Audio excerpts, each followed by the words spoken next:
Assalamu alaikum wa rahmatullahi ta'ala wa barakatuh. Ni mai magana sunana Halid Usman Ganar Madara, Health Affairs Officer na Katagun Local Government kuma Chairman na Bauchi State Health Affairs Officers a Kanti Local Government. Ya za ka kwatanta yadda ka ga yadda hidimin mahajjata yake a wannan gari na Madina? To alhamdulillah ala kulli halin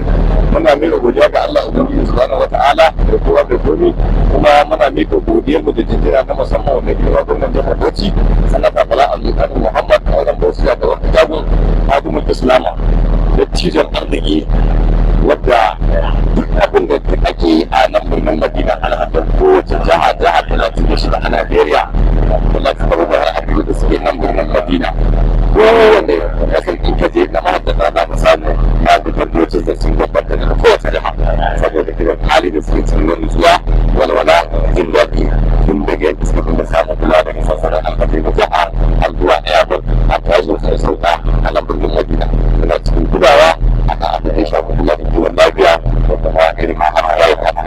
kuma haka da su wanda zai da suke kula da hidimin alhaji ba matsala ba wani kwazuwa da cikin daɗi da wani alhamdulillah. Ganin cewa da ga shi a samun gangan ne da kuma al'amari da wani ne wani ba ma kake da shi da wani da wani da wani na